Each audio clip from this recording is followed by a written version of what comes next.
പരാമർശം ഞാൻ പറഞ്ഞത് അത്രയേ ഉള്ളൂ. പഹൽഗാം സംഭവം നടന്നപ്പോൾ ജമ്മു ആൻഡ് കാശ്മീരിലാണ് അതിനെതിരായിട്ട് പ്രതിഷേധം നടന്നത്. ആദ്യം ആ പ്രതിഷേധത്തിൽ പങ്കെടുക്കാത്ത ഒരേ ഒരു വിഭാഗം ജമാഅത്ത് ഇസ്ലാമിയാണ്. അതാണ് ഞാൻ പറഞ്ഞത്. ഞാൻ പറഞ്ഞ ഇതാണ്, അതായത് ആദ്യം നടന്ന ജമ്മു ആൻഡ് കാശ്മീരിലെ ഭീകരാക്രമണത്തിനെതിരായിട്ട് നടന്ന സർവകക്ഷി പ്രതിഷേധത്തിൽ പങ്കെടുക്കാതിരുന്നത് ഈ ജമാഅത്ത് ഇസ്ലാമി മാത്രമാണ്. നിരോധനമൊന്നുമില്ല. എന്ത് നിരോധനം? അവിടെ നമ്മുടെ പാർട്ടി സെൻട്രൽ കമ്മിറ്റി മെമ്പർക്കെതിരായിട്ട് മത്സരിച്ചത് അവരുടെ സ്ഥാനാർത്ഥിയാണ് ഈ BJP. അവിടുത്തെ എന്ത് നിരോധനം? അവരവിടെ വർക്ക് ചെയ്തുകൊണ്ടിരിക്കുന്നത്.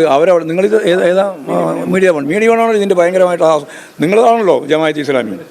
അതാ പറഞ്ഞത്. നിങ്ങൾക്ക് വക്കീൽ നോട്ടീസിൽ അയച്ചോട്ടെ എന്ന്. അതിനെന്ത് ഞങ്ങൾക്ക് അത് നിയമപരമായിട്ട് കൈകാര്യം ചെയ്തത്? അത് ഞങ്ങൾ കൈകാര്യം ചെയ്തോളാം. വസ്തുതാപരമായിട്ടാണ് പറഞ്ഞത്. ഞാൻ ഒന്നുകൂടി ഇപ്പോൾ പറയുകയാണ്. അതായത് ഭീകരാക്രമണം പഹൽഗാമിലുണ്ടായപ്പോൾ അതിനെതിരായിട്ട് വന്ന പ്രതിഷേധത്തിൽ അതിശക്തിയായ മുന്നേറ്റം, ജനകീയമായ മുന്നേറ്റം സൃഷ്ടിച്ചപ്പോൾ അതിൽ നിന്ന് ഒഴിഞ്ഞു നിന്ന ഒരേ ഒരു വിഭാഗം ജമാഅത്ത് ഇസ്ലാമിയാണെന്നാണ് ഞാൻ പറഞ്ഞത്. അതിപ്പോഴും ഞാൻ പറയുകയാണ്, ആവർത്തിക്കുകയാണ്. ജമാഅത്ത് ഇസ്ലാമിയാണ് പറഞ്ഞത്.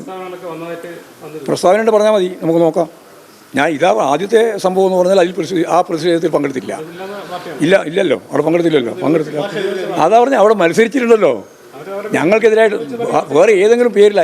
നിങ്ങൾ ഈ നിരോധിച്ചതിനെ പറ്റിയല്ല പത്രവാർത്ത പറയണമെന്നും കാര്യമില്ല കേട്ടോ.